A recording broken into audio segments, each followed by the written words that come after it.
मैं जीप से उतरकर एक ऊंची जगह से छावनी की तरफ देखने लगा। यहाँ से छावनी काफ़ी फासले पर नशेब में थी। इधर दरख्तों के झुंड थे और मुझे छावनी की बैरक्स दिखाई नहीं दे रही थी, लेकिन मेरी आंखें उससे मत लगी हुई थी। मैं बार बार कलाई पर बंधी हुई घड़ी देख रहा था। दूसरा घंटा पूरा हो गया था। मेरी घड़ी की सुई उस मकाम पर पहुंच गई थी जिसके हिसाब से पेंसिल बमों को फट जाना चाहिए था, मगर छावनी की तरफ खामोशी छाई थी। मैं परेशान हो गया। अगर बम न फटे तो मैं सारी जिंदगी दूसरी कोशिश न कर सकूंगा। उसके साथ ही जिस टीले पर मैं खड़ा था वो यूं लर्ज गया जैसे जलजला आ गया हो। उसके साथ ही बेशुमार परिंदों के दरख्तों से उड़कर फिजा में बुलंद होते देखा।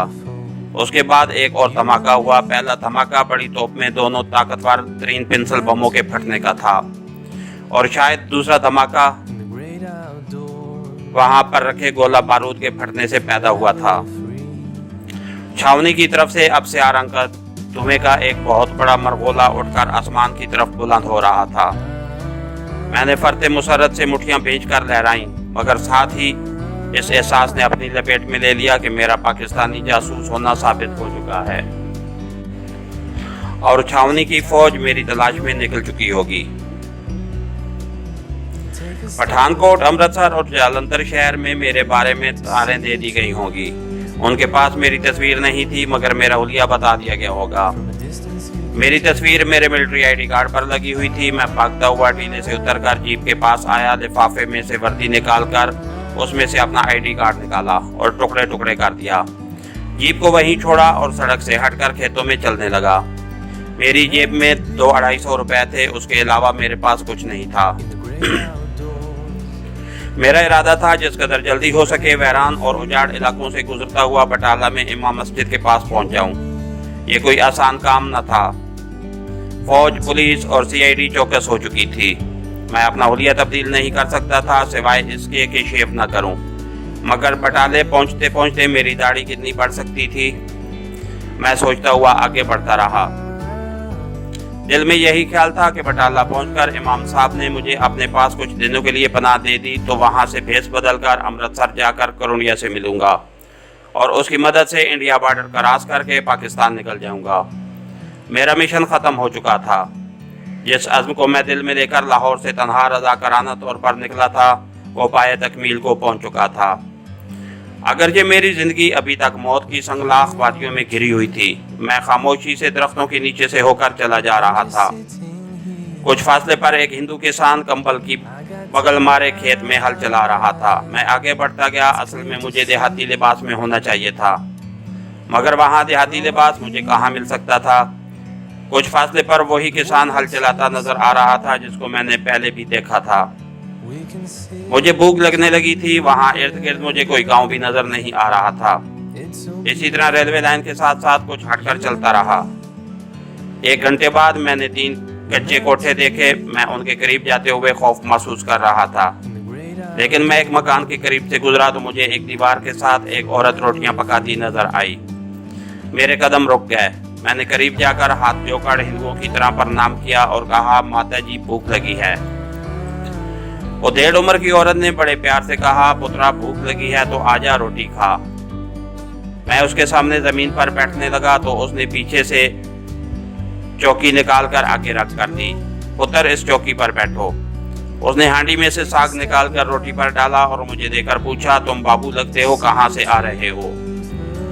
माता जी मैं बटाला के पटवारी संदरदास का पुत्र हूँ, अगले गांव जा रहा हूँ। पिताजी का काम है, मैंने जवाब दिया और 2-3 रोटियां हड़प करके पानी पिया और प्रणाम करता हुआ आगे रवाना हो गया। मैं पगडंडियों पर चल रहा था। सामने कीकर और नीम के दरख्तों का सिलसिला फैला हुआ था। इन दरख्तों के पार एक छोटी सी पक्की सड़क रेलवे लाइन की तरफ जाती थी। आगे एक रेलवे फाटक था जिसके करीब एक ट्रक खड़ा था। मैंने चंद कदम आगे जाकर देखा तो ट्रक पर गोभी लदी हुई थी। उसका सिख ड्राइवर और क्लीनर खोखे के पास खड़े चाय पी रहे थे। मैंने सोचा अगर ये ट्रक बटाला जा रहा हो तो मुझे इसमें सवार होने की कोशिश करनी चाहिए। मैं ट्रक के करीब आ गया। सिख ड्राइवर खोखे वाले से बातें कर रहा था। मैंने क्लीनर से पूछा कि ये ट्रक कहाँ जा रहा है। सिख ड्राइवर ने मेरी तरफ देखकर पूछा, तुम कहाँ जाओगे महाशय जी? गाड़ी निकल गई है, मुझे बटाला जाना है, अगली गाड़ी शाम को जाएगी। साथ ले चलो तो मैं तुम्हें किराया दे दूंगा। मैंने कहा। सिख ने हंस कर कहा, किराए की क्या जरूरत है, तुम ऊपर चढ़कर बैठ सकते हो तो बैठ जाओ। धन्यवाद सरदार जी, मैंने कहा और लटकी हुई रस्सी थाम कर ट्रक पर चढ़ गया। गोभी के फूलों में जगह बनाई और घुटने सीने से लगाकर बैठ गया। सिख ड्राइवर ने खोखे वाले से कहा, करतारे अब चलता हूँ,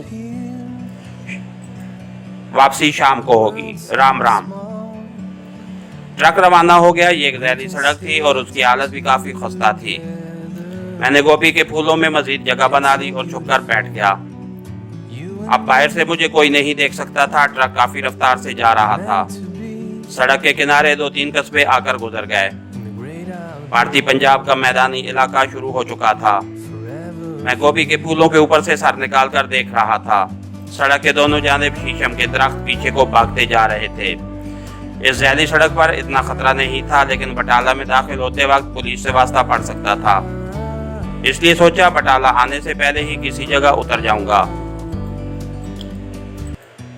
दोपहर के वक्त मुझे दूर से बटाले कस्बे की बुलंद दीवार दिखाई देने लगी, मगर ट्रक बड़ी तेज रफ्तारी से जा रहा था। मैं ऊपर से ड्राइवर को आवाज भी ना दे सकता था। खुदा पर भरोसा करके वहीं दुबका बैठा रहा। ट्रक बटाला की सब्जी मंडी के गेट पर जाकर रुक गया। मैंने डरते डरते सर उठाकर देखा। सब्जी मंडी मुझे कोई सिपाही नजर न आया। सिख आड़ती और मजदूर इधर उधर अपने काम में लगे हुए थे। मैंने ट्रक से छलांग लगा दी। सिख ड्राइवर ने कहा, लाला जी ऊपर तकलीफ तो नहीं हुई? नहीं सरदार जी, आपका धन्यवाद। सिख ड्राइवर ने क्लीनर को पुकार कर कहा, रस्सा खोल ओए काका। मैंने सर पर मफलर इस तरह लपेट रखा था कि मेरा आधा चेहरा उसमें छुप गया था। मैं बाजार में से गुजरता हुआ उस गली में आ गया जहां मस्जिद थी। एक कश्मीरी मुसलमान मस्जिद से निकल रहा था। मैंने उसे मौलवी साहब के बारे में पूछा तो उसने पहले तो मुझे ऊपर से नीचे तक देखा, फिर पूछा, तुम्हें मौलवी साहब से क्या काम है लाला जी? मुझे उनसे जरूरी काम है। कश्मीरी मुसलमान ने बताया कि मौलवी साहब सुबह से मलीर कोटला गए हैं। मशरकी पंजाब में मलीर कोटला एक ऐसी रियासत है जहां 1947 में मुस्लिम कश फसादात में काफी हद तक अमन और अमान रहा था। मैं कहीं एक आसपास की रियासतों के मुसलमान कुंबे वहां जाकर आबाद हो गए थे।